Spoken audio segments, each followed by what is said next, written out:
This Week in Microbiology is brought to you by the American Society for Microbiology at microbeworld.org/TWiM.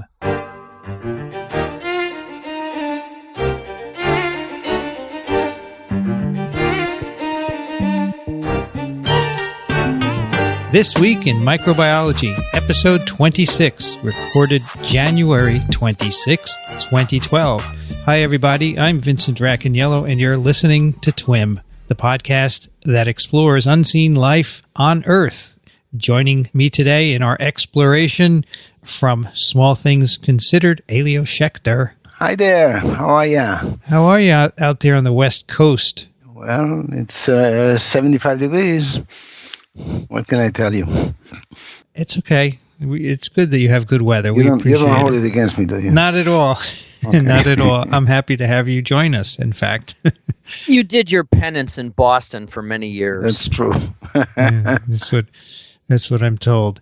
And that voice you heard, of course, was coming from the Medical University of South Carolina, Michael Schmidt. Hello, Vincent and Elio. How are you all today? Well, thank you. Good.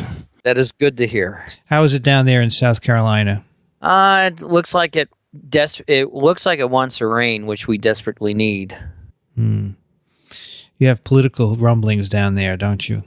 No, those are all over. They've moved on to Florida. Yeah, that's close enough. It's the South, right? Yeah, but thank goodness that I can go home and that there aren't 45 messages on the telephone encouraging me to vote. Well, they'll come back in the fall.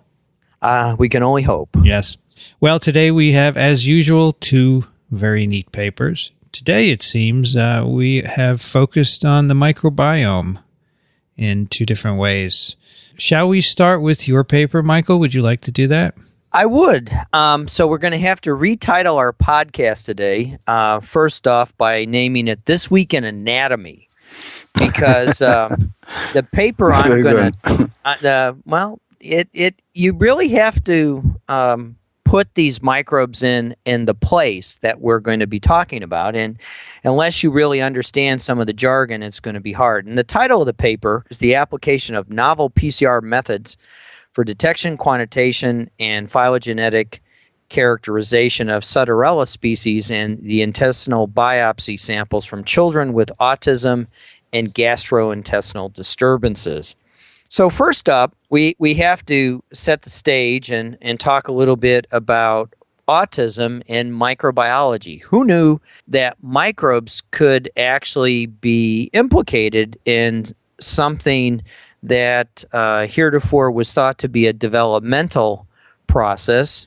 There were many causes pointing towards autism, everything from mercury intoxication to issues with vaccines that have now been fortunately debunked, as well as other developmental processes. And this group from the Center for Infection and Immunity at the Mailman School of Public Health in Vincent's neighborhood at Columbia, led by Brent Williams, Maddie Hornegg, Tammy Parka, and Ian Lipkin, they really tell a nice story. And, that's what I look for when I'm thinking about papers to bring to the listening audiences and interesting stories. So the first up is that autism is a developmental disorder that appears in the first 3 years of life.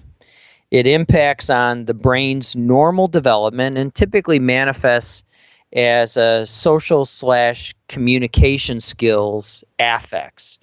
So you might be wondering, how could microbes actually influence this? And, as you begin to try to worry about cause and effect and Koch's postulates, it's really a neat paper to read. It's got some really great methodology. It's got the phylogenetics in it that many of us like to think about. So it was really a neat place to start. So as I said, the first thing that we have to look at is what these authors did. And so gastrointestinal disturbances are a common occurrence in children with autism. And These authors have published previously on and looking at this story of gastrointestinal disturbances and the wonders of the microbiome of the human gut, especially in this particular population. And so in a previous report, they actually looked at the intestinal microbiota and the Elio and cecal biopsy samples from children with autism that also had this gastrointestinal dysfunction, and then control children that did not have autism but similarly had gastrointestinal dysfunction. So you got two really good groups. You have the experimental group, if you will, of asking your question about autism and whether or not there's a bacterial connection, and then you have a control. So you really have that beautiful binary population. Well, wait a minute. I knew I this would was have coming. thought that pairing groups by the gastrointestinal disorders is not easy. I mean, gastrointestinal disorders are not one or two or three things. There's a million things. That's So right. I'm sure that these people are very good at it, and they did their best. But I wouldn't say that you can sort of get two populations that have in common having gastrointestinal disorders and say that they are totally comparable. I'm a little bit skeptical. But okay, that's what we got. You go with what you got. That's what we have. But and here's where the anatomy lesson comes in. They looked at the Ilium. And the Ilium is this part of the small intestine. It's the final section of the small intestine, and it's butt jointed to the ileocecal valve, and the ileum, which is the end of the small intestine, goes into the cecum, and the cecum is effectively this giant pouch that will effectively take the hit of the food from the small intestine being dumped into the cecal pouch, and then you have the ascending colon that goes up, and then it goes across, and then eventually it goes down. So the ileum is this really interesting piece of the small intestine for what it actually does. The ileum, now it's effectively got a pH like you would think of about between 7 and 9, so it's a little bit acidic, and 7 and 9 is not I mean acidic. alkaline. I'm a little Grant dazed, so if I screw up, please forgive me. We'll get to you. We'll get. Yeah, at least you know Elio's listening, Michael. This is true. This is true. The neat thing about this, the big news of the Ilium is they have what are called DNES cells, and the immunologist or the anatomist probably pronounce the acronym in a bizarre way, but what it is these are diffuse endocrine system cells, and so as the microbes in that area of the digestive system are sensing food, they are similarly interacting with our diffuse neuroendocrine system. And there's this emerging field of microbial endocrinology and how the communication networks that go on between bacteria and our neuroendocrine system are interacting. But what these, I'm going to just call them DEN cells, DNES cells. What they do is they secrete various hormones. Now think about the developing young child, because autism manifests between 1 and 3 years of age. They secrete various hormones. They secrete gastrin, secretin, and choleocytokinin into the blood. So it's going into the blood. Additionally, this area of the small intestine is just chock-a-block full of villi. And any of the microbiologists out there know who have explored Brent Finley's stuff and pathogenicity islands and type 3 secretion know that microbes like to inject things into the microvilli, and they like to communicate to our cells. And in the case of Dr. Finley's studies with E. coli and Salmonella, he's watching how it creates an inflammatory response and all of these other things. But now think autism. These villi have a large number of capillaries that take an amino acid and glucose produced by digestion, and that then sends it to the hepatic portal vein and the liver. Now, the other thing to not forget is the whole length of the digestive system is it contains lymphoid tissue. And so you have all of these things that can potentially communicate and get an effect with the human that is going on. Now, the other anatomical thing, and then I'll get into the paper, is the cecum, which is this pouch connecting the ilium through this valve. And this is where our friend, the appendix, the useless organ that everybody always has learned is useless. But now people are beginning to think the appendix is actually maybe an appendage that is effectively your starter culture for your digestive bacterial system. It's got the right stuff in there. It's sort of like that sourdough starter culture that the sourdough bread makers out there keep and make certain that they constantly are feeding it and has the right mixture. I'm sure they love the analogy to the appendix and the cecum, but that's okay. Well, right, it is. Right, so is the appendix actually hollow and it's full of bacteria, or is that not accurate? No, it's full of bacteria. It's chock-a-block full, and there's been some papers out. I haven't been following as closely as I would have liked, and it's now once I come up for air from this grant, I'm going to go and see if I can find some of the fun stories associated with the appendix. But thinking about this whole issue of the microbes that are there, and this is why, as I look at papers, I always read the abstract carefully to cut to the chase to find out what's really the cool part and then what to focus on in the paper. And so the cool part, or what Wait a minute, before you get into the paper, I have to tell our listeners that I just heard a phenomenal exposition of a very difficult, important, and neglected subject, namely microbial endocrinology. Michael, my hat is off to you. This was beautiful.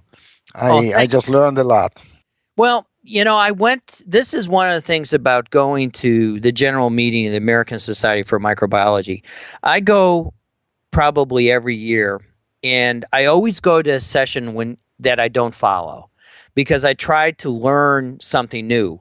And so this is about 3-4 years ago, they had a session at the general meeting, and it was probably our friend Margaret that actually scheduled this section, and it was literally entitled... Actually, I had a hand in that, I'm glad to say. Oh, this is great. So I went to that session, and I was absolutely fascinated by this whole issue, and it goes back to when we were figuring out the whole issue of how do you store plasma, and the whole response to bacteria, and it was really absolutely fascinating. There's a couple of papers out there. If you just Google microbial endocrinology, you can get some of the nice stories. And I'm remiss and I don't remember the authors' names, but I do remember their fascinating story.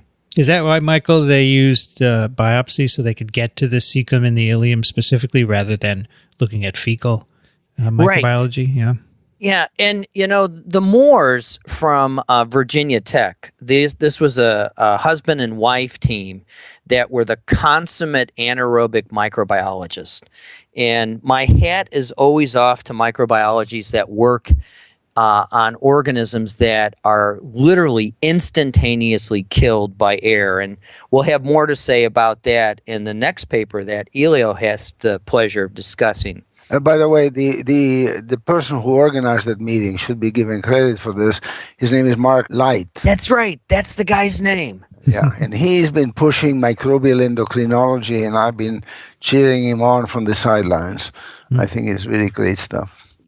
As we have a large listening audience out there, this is, I think, one of these emerging fields where you really need to talk to your favorite endocrinologist as a microbiologist and really bring them up to speed on modern microbiology, because a lot of them don't know about quorum sensing. They don't know how microbes talk amongst themselves and talk to us. They don't understand the whole regulatory paradigm based on amino acid concentration, ions, and small peptides. All of these things are just going on in this incredible surface area called the large intestine and the small intestine. By the way, I just Googled microbial endocrinology, and hit number 3 is a post of Elio's from August 13th, 2007, Microbial Endocrinology, A Coming of Age. Yes. And that was probably right after the meeting. Something like that. You remember that, Elio? Yeah, sure. Good. I wrote it. Well, I don't remember everything I wrote, but I remember a few things. It's a little description. It's very good. Well, let's put it in the show notes. I will. I'll do that right now as you speak. So back to the story at hand. Yeah, but hold on. Before you're gonna get into the details of the paper, which I loved, I have a question. I don't quite understand how they got the samples. They refer to a previous paper, which I went and looked, and they said we had a gastroenterologist sample the Cecum and the Ilium. Well, I got a problem with that. When I get a colonoscopy done to myself, I have to go through hell to clean up my gut. If you do that, of course, you're gonna get probably a different answer than if you leave the intestines alone. So I don't know how they did it. It's a great point. If they didn't prep the kids, they had to send the probe through some pretty murky waters. Oh yeah, pretty heavy-duty murky waters. Yeah, right. Yeah. Murky as hell, in fact. And so do you know how they did this? I mean, I have no idea. I was hoping that in a subsequent episode, Vincent may talk to his colleague Ian Lipkin to find out how they done it. Since as we speak, I'm going to send him an email right now, and maybe by the end of the show, he will have answered. Very good. Okay. But it's all about sampling and how you, and this is why you always have to put the microbe in the context of what question you are asking. And that's why I went through the long discussion about the importance of where they obtained their samples to ask their question. They obtained it from the Ilium, which is going to have this tremendous surface area, because the microvilli have tremendous surface area to the volume that is present. So if these microbes that they found in this correlation in the autistic children with gastrointestinal dysfunction were remarkable, that is, they were making something that impacted the normal development. And of course, folks have been looking to see whether or not there was a genetic component to autism, whether or not there was a genetic immunological component to autism.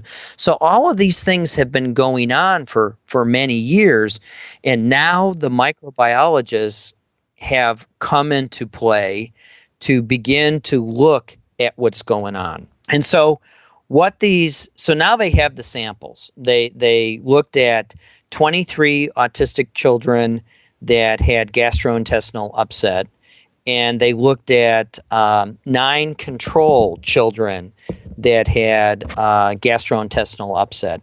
And so what they did is they developed a very specific PCR-based assay system. And what they learned is that the autistic children had increased levels of members from the alkaliginaceae family in their intestinal biopsy samples. So my suspicion is that the way they got their samples is they went down and maybe just plucked some of the microvilli and cauterized it, probably akin the way polyps are removed when you have that colonoscopy and they find a polyp. And then they bring it up the tube, and since they were using molecular techniques to assess who was there, that is to say PCR, and weren't doing culture methodology, they found these alkaligenes species, or members of the Alkaliginaceae family. And what they learned when they got into the nitty-gritty of the sequencing is that these were members of the genus Sutterella. Now, I have never heard of Sutterella before, but as I was once told, there's a special place in hell for the taxonomists, because when I learned about Sutterella, it was Bacteroides urolithicus. And Bacteroides, as we all know, is the genus Bacteroides is a principal constituent, and in fact, it's the largest genus by mass of microbes below the diaphragm.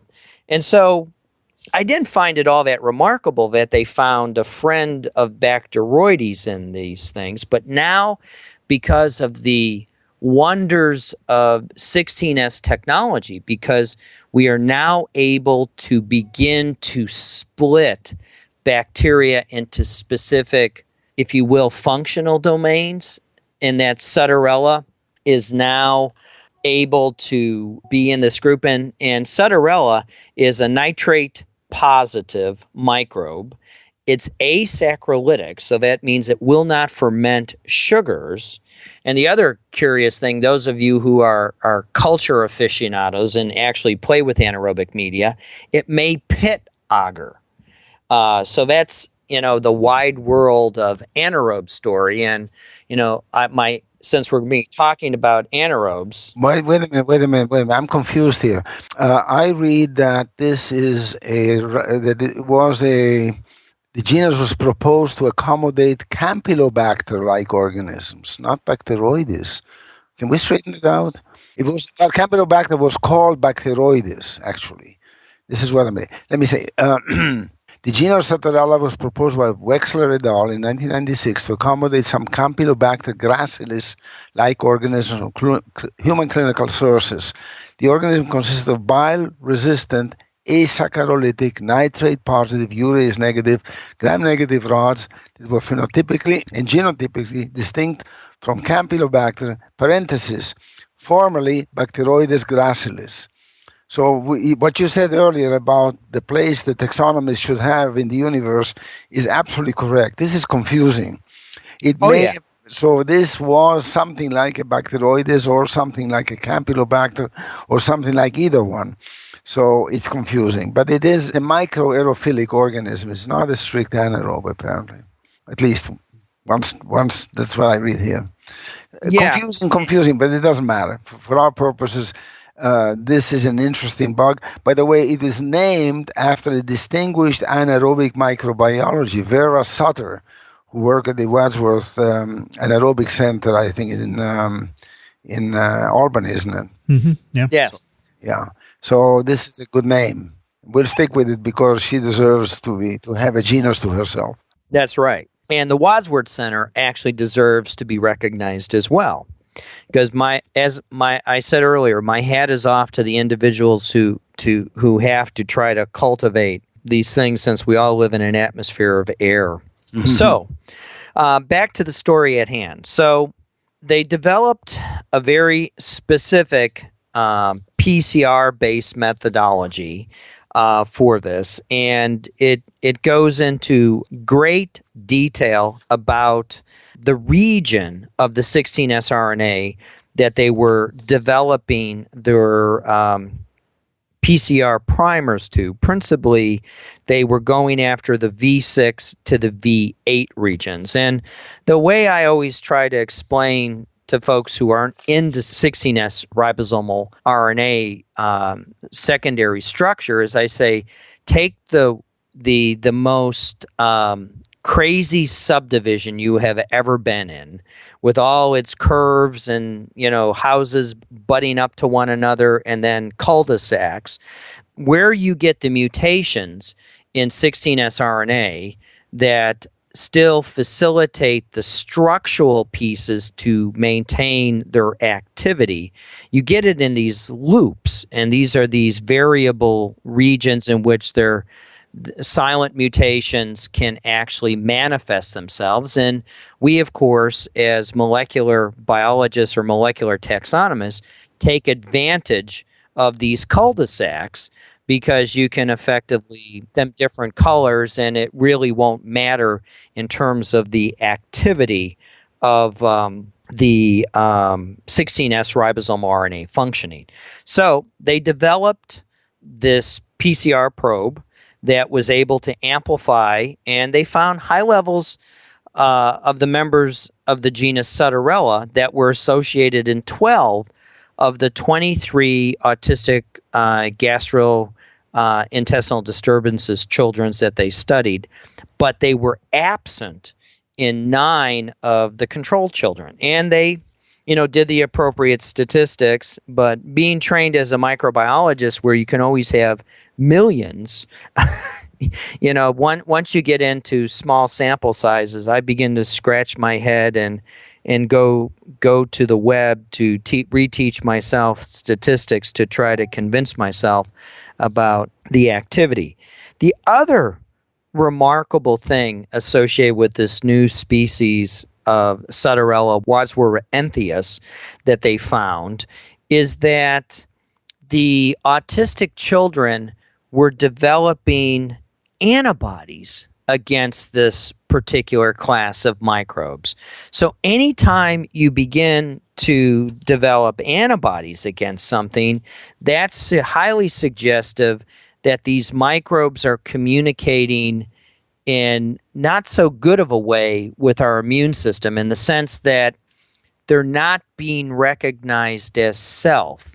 And that's the other thing to think about, and that's why I spent so much time on the anatomy part, is that since the ilium is got all this surface area, and we know it's a lymphoid tissue, the question is, if these children, when they were first developing and their immune system was getting tuned, whether or not the Sutterella were effectively manifesting, and because they reacted and made an antibody response to Sutterella, is that the reason then, because of the associated communications or the hormones that this microbe was sending into the system, that the children develop this?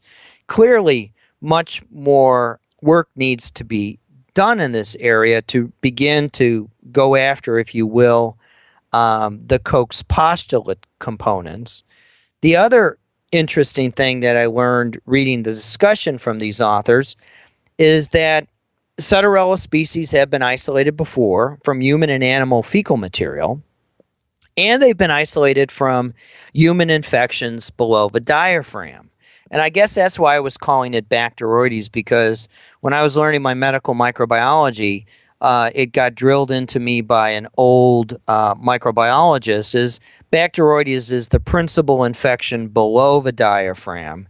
And it's often, and Sutterella in this particular case, is most often from patients with an appendicitis, peritonitis, rectal or perirectal abscess. And curiously, my brother works in a hospital ER when he's not being a fireman, and what he got to do on Christmas morning is facilitate the lancing of a perirectal abscess. I said to myself as I was reading this, I says, I wonder if he could have gotten me a sample. You need IRB approval, Michael. I know you need IRB approval, but these are things that, as you're reading this paper, and I put this in my bag to read over the Christmas break, because the title, it caught my eye. The other interesting thing... Before you go on, Michael, I have a question. So they found antibodies, right? Right. In the plasma. Of all the other gut microbiome, do you find antibodies to any of those others in patient sera? Do we know? I don't know, and because I was working on the grant, I didn't run that to ground, so I apologize. No, it's a good. I mean, it's if you have a lot of antibodies. I know you make antibodies to certain sugars that are in gut bacteria, which are not present in us. And that's the so-called natural antibody, which we all have high levels of and which protect us against many virus infections. But I don't know if you make other antibodies as well. The other thing that I was thinking about as I was going through this, thinking about the immune system and asking some really simple questions, is I wonder how Sutterella interacts with the TAL system. What's activated and what's not activated, and maybe it could be something like a defect in the TAL system that we have to responding to these things, and it may be something like that. The other thing that they comment on in the discussion is that Sutterella has also been isolated in fecal samples and intestinal biopsies from individuals with Crohn's disease as well as ulcerative colitis. But then the red herring in all of it also has been found in normal, healthy garden variety humans.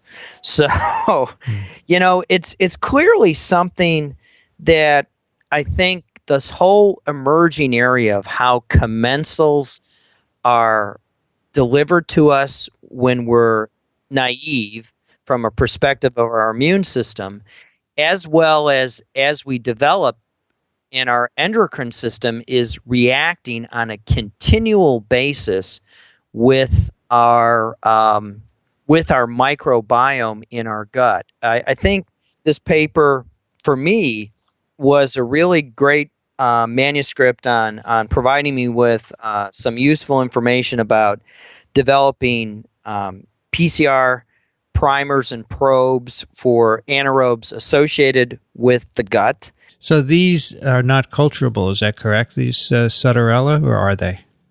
You probably can culture them if you have the right media. I don't recall whether or not these guys tried to culture them. They may have done it earlier in their previous paper, but I haven't gone back and run that one to ground. So this is these Sutterella are either a cause or are a result of the disease in these children, right? Yeah. And that's what we have to... So what do you have to do to figure that out? Oh, boy. Yeah. I think what you do is you increase your sample size, and you begin to... unfortunately, the population that you do is you ask the question in normal, healthy children. And unfortunately, you want to do a Ilio and a cecal biopsy in a healthy child. As you can well imagine, the average parent is not going to provide you with informed consent unless they're having gastrointestinal dysfunction. And I think it's going to be a really hard thing to do. I think where you may learn about this is first off in Crohn's disease, if there is a relationship, because then they're adults, and I think the population size is a little bit larger. Mm-hmm. I'm just looking at the methods in this paper, and they report bacterial culture. They got a type culture strain from ATCC, and the isolate was grown in the famous chopped meat broth in Hungate capped tubes that you can get from the great anaerobic media company, Anaerobic Systems, that's run by Michael Cox, and he's got the wonder media for growing all anaerobes. So, Elio, what do you think about this? You were initially skeptical about the normal GI class. No, I wouldn't say I'm skeptical about this. I find that I was thinking, what experiment, if I were king, what experiment would I fund? Yeah. And it would be a brutally difficult thing, because if you were to, let's say you wanted to immunize or get rid of Sutterella by some phage, by some mechanism, a magic antibiotic, whatever, you would have to give this to the whole population, and only 1% of the kids or less are autistic. So, this would be statistically a nightmare. You'd have to do it to 1 million people to detect, maybe a few thousand, the effect on a few thousand possible autistic children. So it's impossible. Okay. So that's not an approach that could ever work. Besides that, I think you could just I think there's some familial forms of autism. Some are not and some are. Maybe identical twin studies. You treat one and not the other. But the fact is that I suspect that if this bug is involved in the development of autism, it's early on. And once the kid has the symptoms, it's over. It's already happened. And you're not going to be able to really reverse anything by tampering with a bug that possibly had an effect on it. I think this is brutally difficult. I agree. I think, as I was thinking about how to even approach this study, I think what this may be teaching us is how important the base microbes that you acquire as you are born are so important. And looking maybe, at maybe, Mike, we don't know that. No, I don't know that. You're absolutely correct. It's not a religion, it's science. And so you have to go out and design the right experiment to get at the issue. And as it's going to be next to impossible with these children, because I think they were lucky in that they had 23 children with gastrointestinal upset and they had 9 controls. So my hat's off to them. So to really get at this, you would need something to specifically inhibit Sutterella, right? I would think so. That's hard. Imagine doing that. I mean, it's a cousin to all the other bugs there. Sure. Or it could be simply because somebody else has been eliminated, Sutterella is able to blossom. Yeah. It's the whole competition issue. So Sutterella may not, it's just there in this population. It may have nothing to do with the disease process. It may be the absence or presence of a yet unknown thing, but it may be the absence. And if it's the absence of a microbe, let's go back to our discussion earlier on the development of atopic asthma. The absence of the Helicobacter with the virulence determinant that causes ulcers and eventually stomach cancer, if that is absent, you will develop atopic asthma in some fraction of the population. Right. And it could be something like that. Absolutely. Well, tough one. Great paper. Very nice, but tough. Very difficult. But we had our anatomy lesson, so that was good. Thank you, Michael. Yeah, thanks You're a lot. welcome. I learned a lot. All right. Well, I haven't heard yet from my colleague here, but I'll keep looking. He probably went, "Oh no." Yes, really. In the meanwhile, let us move on to our second paper that Elio will graciously present for us. Well, I'll try for the gracious. I don't know if I can. Yeah. The title of the paper is New Approaches for Isolation of Previously Uncultivated Oral Bacteria. It's by a group of people at Northeastern University in Boston working with the Forsyth Institute, which is a very famous dental research and dental clinical institute associated with Harvard, and some of these people are always out also at the Harvard School of Dental Medicine. The subject is a very emotionally loaded subject, namely that it is said that only 0.1% or so of all the bacterial species extant can be cultivated, and the rest are known as non-cultivable. And this can raise the hackles of a number of people. And because the proper word should be not as yet cultivated rather than unculturable, because you don't know that. After all, it makes sense that if a bug lives in a reasonably defined environment, it may be very complicated, but no matter what it is, it's an environment that sooner or later one should be able to replicate in the laboratory. Therefore, what this indicates, according to some people, is that microbiologists are very lazy people. They don't want to do the hard work, and they simply, if they can't grow it easily, they won't grow it at all. Now, let me say that I thought about this a little bit, and I think that there are indeed, first we have sort of take this big salami and slice off a piece.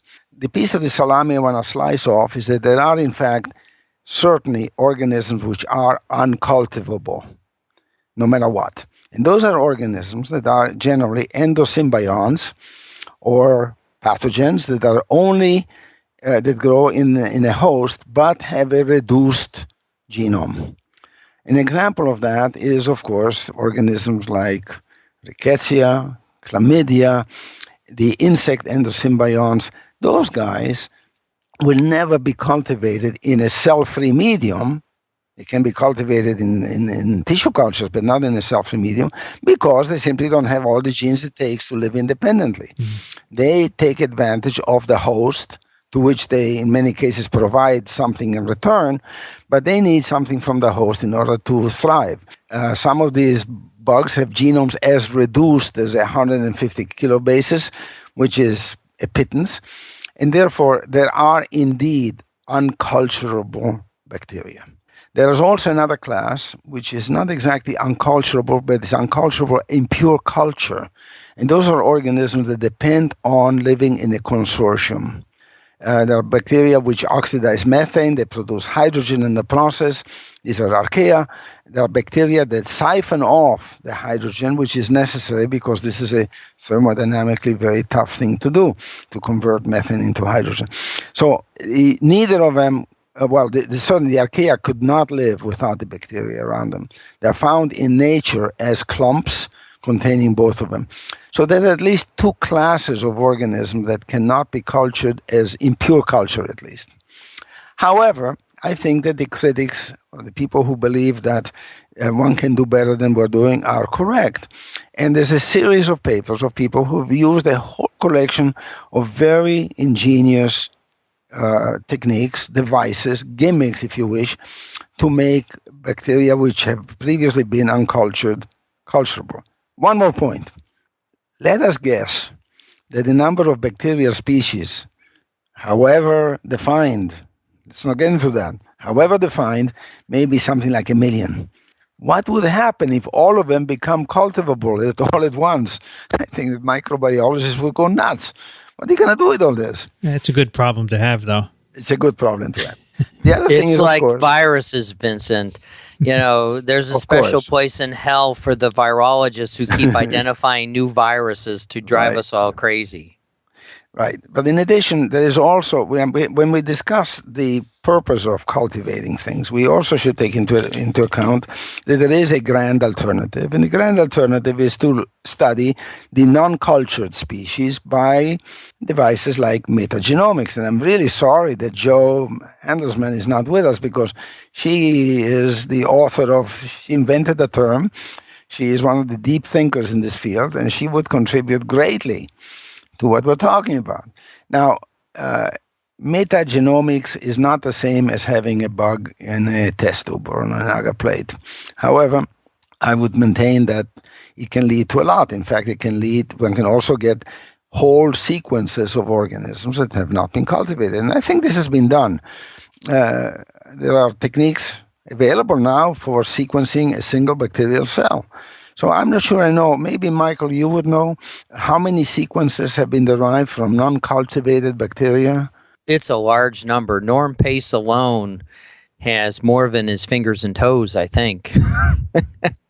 It's growing every day. Right. So knowing the full genomic sequence of an organism ain't hay. I mean, that's pretty good stuff. It's knowing a lot. It's not that you can't manipulate these bugs the way you could if you had them on agar or in broth someplace, but still it's a lot of knowledge. So I think that we're not doing so badly. Okay, so anything else you want to add to this philosophical treatment of the subject? Well, let me do one digression here. I think the path that you're going down, if you merge it with the other omics, metabolomics, at the same time, if you get a sequence of the community, effectively a census, if you will, of who's there, and then if you get the metabolomic output, which is effectively the work product of that population in that defined area, taken together, and if you follow how computer people think of things, when you put the genetic information together with the protein output, you may then be able to develop a new omics where you merge them together and you could understand what's going on. Put 1 and 1 together and actually get 12. by really understanding the genetic composition. And that would then allow us to ask questions about the host contributions, because as we go into this, let's not forget about the host influencing genes that may or may not be expressed, because it's not always about gene expression. It's also about the absence of gene expression that may actually create a situation. So actually, let me point out, I wanted to add a couple of cases where the question arises. Some organisms, as I said, have a reduced genome. Besides the ones I mentioned, the leprosy bacillus has much less in the way of genes than its cousin, the tubercle bacillus, and so it has never been cultivated, and it probably never will be. However, the great anomaly is the treponema that causes syphilis, the pallidum, because it's an extracellular organism by and large. It grows in the host in a variety of tissues. It grows very well. It has cousins which can be cultivated, and people have tried their damnedest. They have tried everything conceivable to grow it in culture. And so I have no idea why that can be cultivated. On the other hand, Coxiella burnetii, the agent of Q fever, which is I always thought of it as some distant cousin of chlamydia, rickettsia, and so forth. In that general group, not taxonomically close, but in the general group, guess what? It has been cultivated. Mm. And my buddy in Small Things Considered, Mary Yule, wrote about it with a great title. It said, Coxiella escapes from cell. I remember that one. So you really have, this is really amazing that an organism that a lot of people would have put the bottom dollar on it never being cultivated. So it has been cultivated. Okay. Let's talk about the gimmicks and gadgets and devices that have been used. First of all, patience turned out to be the best one. A lot of organisms that live in natural environments don't divide every 24 minutes or so, like E. coli. They divide in a period of days or so. And so making a colony is not something that happens overnight. It's something where you want to be sure you have some parafilm around the edge of your petri dish so it doesn't evaporate, but you keep it around for months. Microbiologists aren't used to that. If it doesn't happen overnight, it doesn't count. So patience is the first gimmick. The second one is to really think about what environment the bugs live in. Most of the environments in the world where you find bacteria consist of oligotrophic, in other words, nutrient-poor environments. So don't go out and plate them on the rich media that you used to plate them for, because they're going to get indigestion. They're going to get sick from all this food. And sure enough, if you just take the precaution of diluting out the nutrients, using very little in the way of nutrients, you increase the number of isolates hundreds of fold. So that's another one. The other is that many are microaerophilic, many require a little bit of CO2. So you figure out what the proper atmospheric condition is. I know that John Bresniak used to be at Michigan State. I think he's retired in Arizona now. He had a study of soil organisms and increased the number of isolatable organisms by a large factor by reducing the oxygen tension, the proportion of the percent of oxygen from 20% to 2%. Also, he had a very bright idea. A lot of the bugs don't grow because they've received some oxidative damage.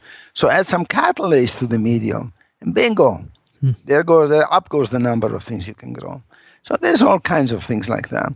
Also, if you have a bug that's growing slowly and it's next to a bug that's growing fast, the fast-growing bug is going to keep the other one from going anyplace. So you separate them. And you can separate them simply by plating them or making sure, as in this paper, that you have, by using a Poisson distribution, you have one cell or a few cells per well in a multi-titer well plate.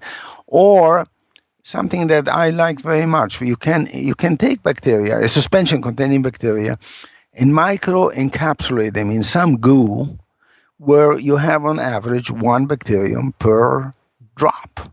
Per goo. Now you let this grow. You can put them through a cell sorting device that will tell you which of these droplets, which of these bubbles have one bacterium, in which of these bubbles have more than one bacterium. And in the case of more than one bacterium, it may just be that these have grown. So this is interesting. It's fun. I mean, I really like this kind of thinking and all the things that you can do. In this paper, they compare several approaches. Some are new, some are not so new, and they deal with the previously uncultivated oral bacteria.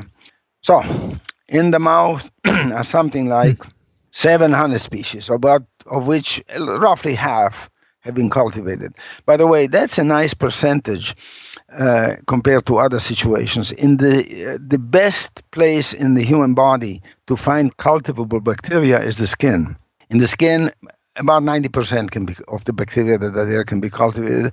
And by the way, the denominator, when you say percent, it's bacteria that give you a colony on agar versus total number of bacteria.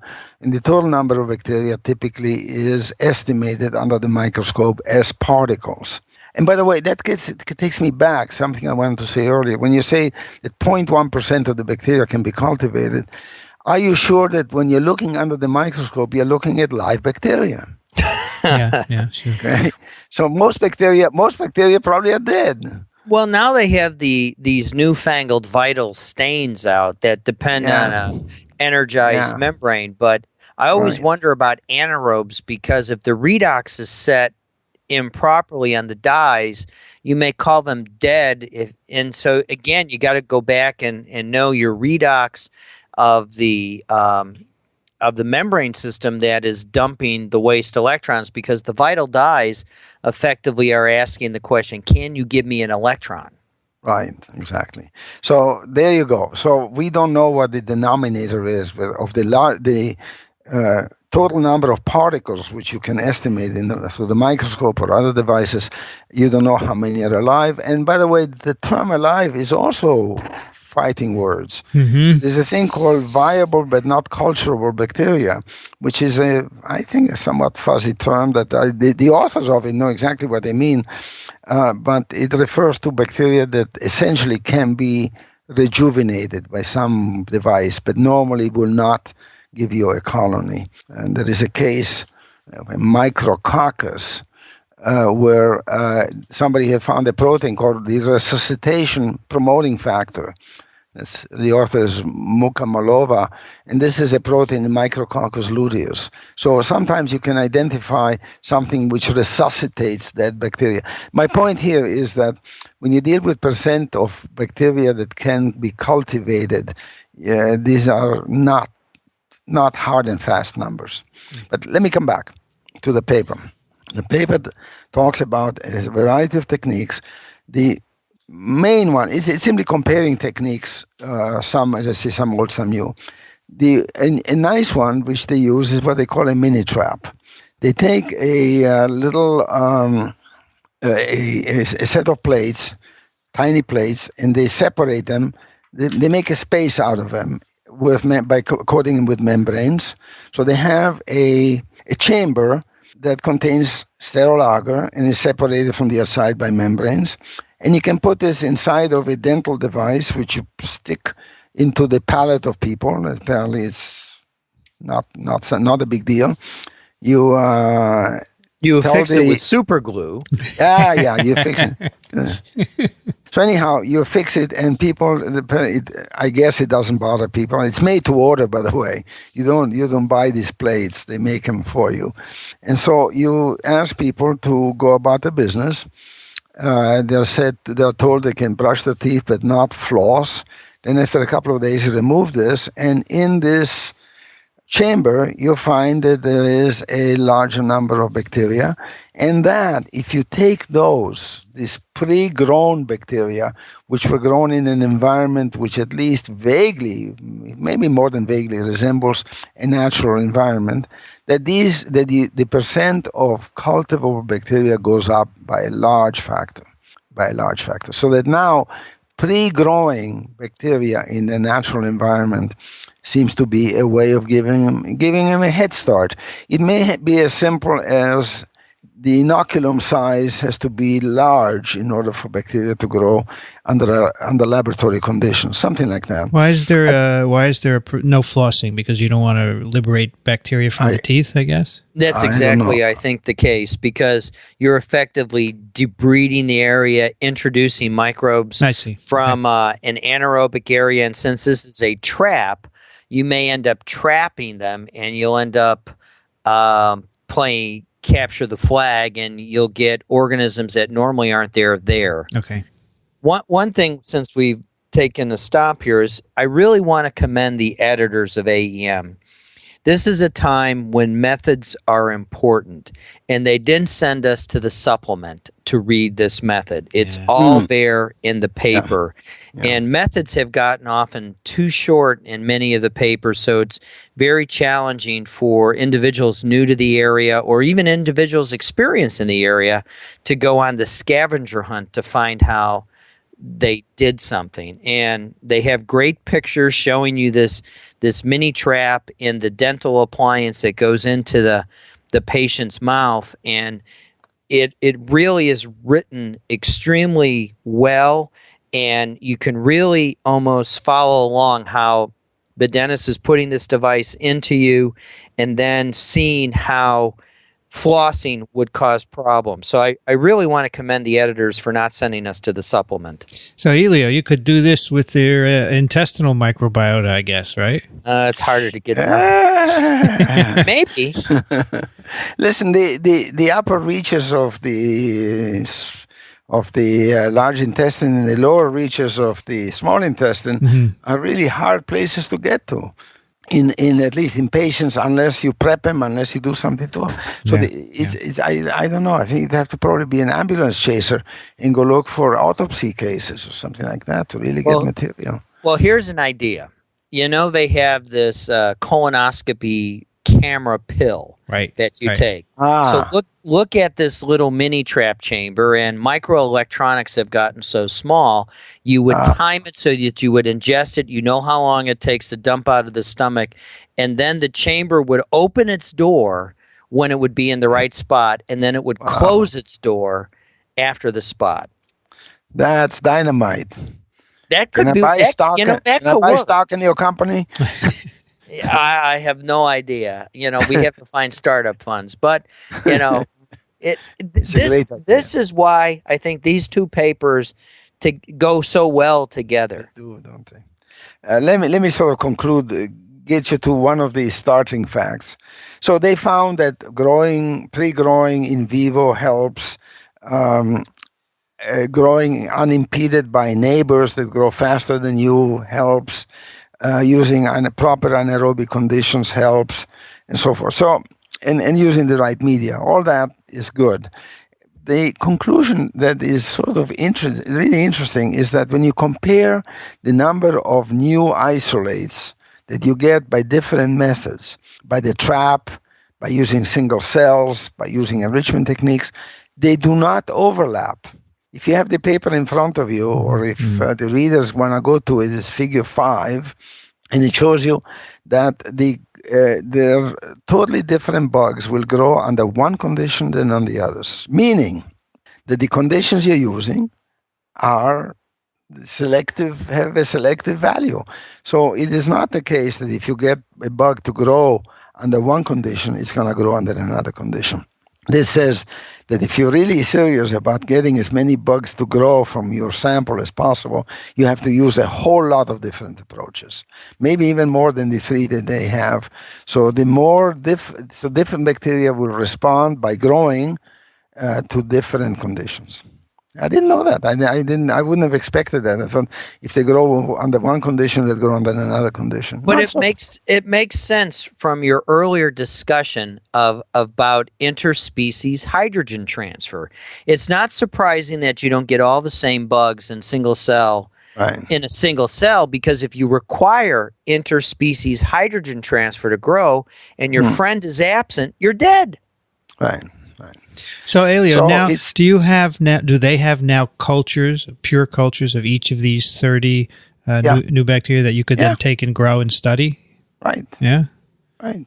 And now the question is, what are you going to do with all that? Well, that's out there now. People can decide, and that's when you get the good ideas. But Elio, another question: if you did this again, if you took this dental thing and put it in new people, would you get some of the same and some different? No, get different ones. All different, or what? To each, the Romans had a great saying: "To each his own." Suum, cuique. To each his own. That's our bacterial flora is that way, certainly in the mouth as well as in the intestine. I like that. Maybe it's probably variable. It's probably variable. I doubt that would have the same result year after year in the same individual. Yeah. And that makes sense, because if you look at the number of dental caries in families where they're genetics, and here's where a twin study would really be interesting. You could do a twin study, and that's what I would try to do to answer Vincent's question, is just do a twin study and do it at 5-year intervals. When they're living in the same house as youngsters and teenagers, and as they move through life, ask the question, is it nature or nurture? Mm.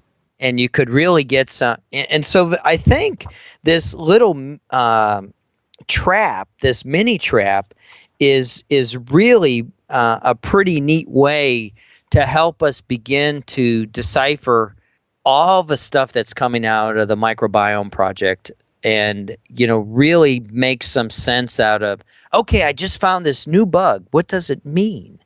Because you don't really know, and until we actually understand, is it nature or nurture, we're going to be struggling. It's very nice. I like that very much. Thank you, Elio. Sure. In the meantime, I didn't get an answer from Ian, but the second author on the paper is Mady Hornig, so I emailed her. She's over there across the street, and she did answer.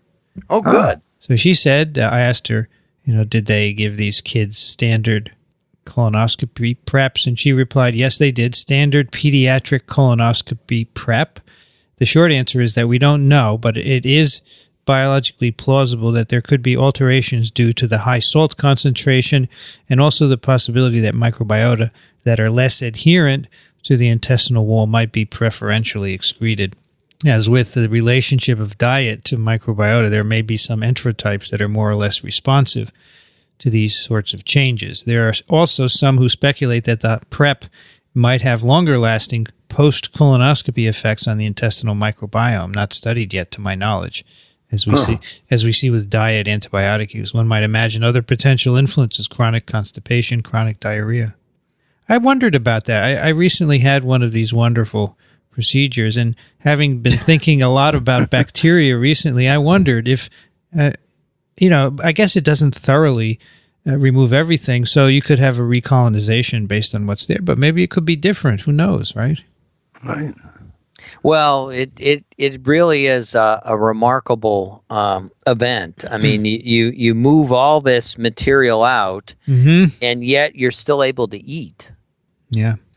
I mean, you're still able to process food, and so there are microbes that are adherent, and you're not emptying out your appendix, and it's really an interesting that whole issue, and we may begin to lose colonoscopies as the fancier CAT scans get better at detecting polyps, but the GI guys still love the hose going in because they are able to take care of polyps or get biopsies right there. They don't have to schedule another procedure.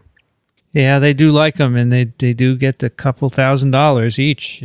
Do 6 of those a day. Pain in the butt. They are pain, but you have to do it. Yep. All right, let's answer a few listener emails here. We have one from Peter who writes, "Dear TWiM team, an interesting paper on artificial selection of yeast giving rise to evolved clusters. The clusters evolved to be larger, produce multicellular progeny, and even show differentiation of the cells within the cluster, all key characteristics of multicellular organisms. This took just 2 weeks or about 100 generations."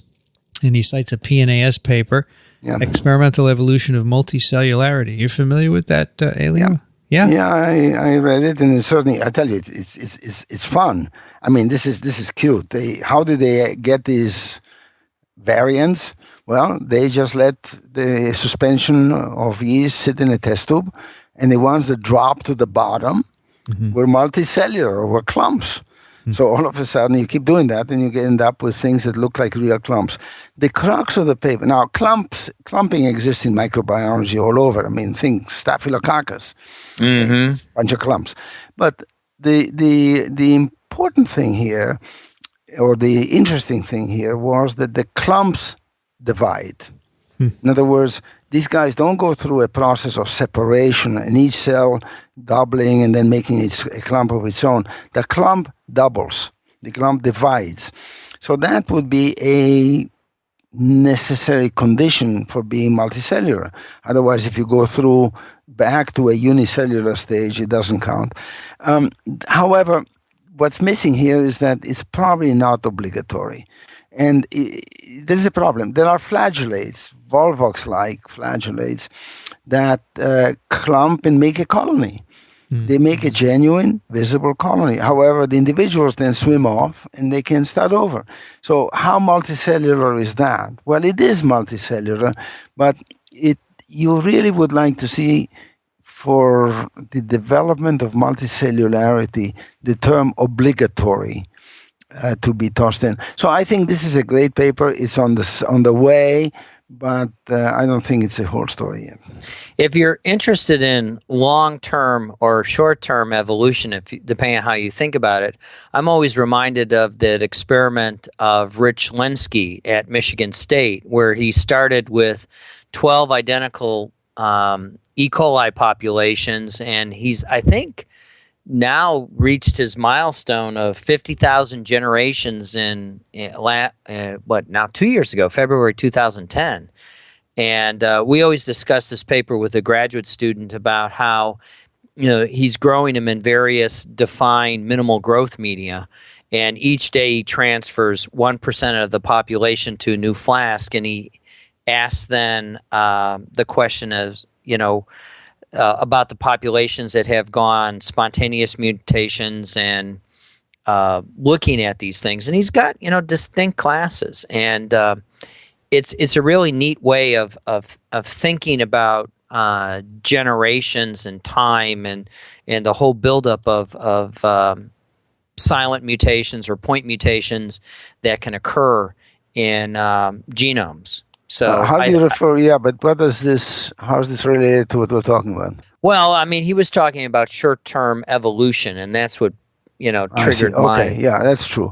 But really, it's a different. I don't know. It may be a different kind of thing here. I don't know. Yeah, it probably is a behavior and an adaptation where they're effectively getting some benefit from being together.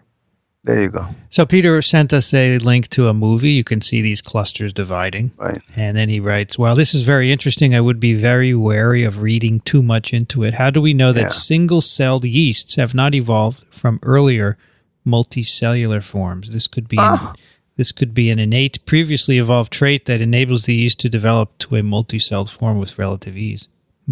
It's a lovely thought. Yeah. Lovely thought. Thank you, Peter. We have an email from Kimberly who writes, "Great job with these podcasts. I really enjoyed the ones I've heard. Someone asked if CEUs are available. What can you tell me about that?" Michael, what is a CEU?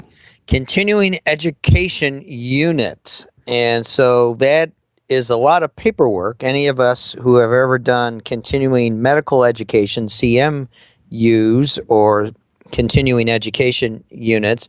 Some of our listeners probably require continuing education units to maintain their license if they happen to be a licensed medical technologist or even our physician friends. And so we'd probably have to put quizzes online and all sorts of other things in order to do that. We'd have to write learning objectives for each TWiM, and it takes the fun. It takes the fun out. Anybody who has ever developed continuing education units, I really tip my hat to them, because it is a lot of paperwork, and the accreditors really want to make certain that you are indeed providing continuing education to the audience, rather than just having Besides, if we ask questions, we'd have to know the answers. That's right. I'm not sure we could do that. So there you go. Not probably going to happen anytime soon, Kimberly. Kimberly is a microbiology section leader at a hospital up in Massachusetts. Peter writes, in late 2010, NASA researcher Felisa Wolf-Simon and colleagues reportedly uncovered a species of bacteria in Mono Lake that not only survived in unusually high levels of arsenic and low levels of phosphorus, but also appeared to incorporate arsenic into its DNA backbone. However, critics were soon questioning the results, citing poor DNA extraction techniques in a supposedly phosphate-free growth medium which actually did contain phosphate. Science published 8 technical comments about the work in May, though the paper, which has been cited 26 times, has yet to be retracted. It seems like it was a bad year for publish and perish. What's the status of this? Do we know? Well, the last I know is that Rosie Redfield in Canada wrote a blog piece about this, which really made waves. I mean, she had the really most thorough critique of this paper ever. Mm-hmm. And she went ahead and set up the experiment. She set up to repeat the experiment. And what I read is that she's not done. In other words, if we wait for Rosie to say, yes, I could repeat it, no, I couldn't, we have to wait because it's not there yet. Mm-hmm. But I must say, I feel that I'll reveal my feelings. I think the paper was highly flawed. I mean, highly flawed, and I don't understand how it got published. So I'm totally partisan of that view. I'll confess, and I could defend that some other time. Well, maybe when Rosie is done, she will come on TWiM and talk about it. That'd be fabulous. Wouldn't that be good? Hey, what an idea, right. And our last one is from Thomas, who writes, greetings. I am a graduate student at the University of Georgia working on my MS in plant pathology. At the moment, I am working my way through TWIP, TWiV, and TWiM. Do you all have any interest in starting a This Week in Mycology podcast? Oh, my God. I realize that fungi and oocytes are more interesting to plant pathologists than to animal pathologists, but I think this is a fascinating and diverse subject. Keep up the good work. Is it ever? Is it ever? Well, you don't have enough to do with yourself, Vincent. I would love to do that, and also an immunology one, but I have other work at the moment. But this is a crucial year for me, and if I don't have any more funding, then I'll do more podcasts, Thomas. There you go. But I would like to keep a lab for a while, so we'll see what happens. But Elio would be one guy I would want for This Week in Mycology, but he's too busy also. Well, you'd have to go down the street and find our friend Arturo Casadevall. Arturo would be good, yeah. He'd be fabulous. And, maybe he has some friends that if you tell him, you follow the surgeon's model, you bring him in so he can see one, and we've already done that. Yeah, at ICAC. Participated at ICAC, and then we have him do one. He may then be able to get his friends to start thinking about teaching mycology through podcasts. Yeah, I think it's great. It's so much fun, and I'd like to always get experts in each field and get them to do it. I think it's great. So, Thomas, someday, just be patient. You have a lot of time ahead of you. And that will do it for TWiM 26. We love to get your questions and comments. As you can hear, we love answering them. Send them to twim@twiv.tv. Or you can go over to microbeworld.org/TWiM. There's a way to leave messages there as well. We are, of course, found at iTunes and also at microbeworld.org/TWiM. We have an app for your iPhone or Android device. You could find that over at microbeworld.org as well. And if you do use iTunes, please subscribe and leave a comment over there. It helps us to stay visible on the podcast section, Science and Medicine. Elio Schaechter is at Small Things Considered, where you can read his pithy blogging talents. Thank you, Elio, for joining us today. My pleasure. I got a lot out of this. Good. Michael Schmidt is at the Medical University of South Carolina, where the politics are gone for now. Thank you, Michael. Thank you, Vincent. This was an especially interesting one, I think. Good. Yeah, I learned a lot for sure. And now we know there are many new bacteria to work on. And yes. There will be more each day. I want to thank ASM Communications Director Barbara Hyde, Chris Kondayan, and Ray Ortega for their support of TWiM. Thanks for listening, everyone. We'll see you next time on This Week in Microbiology.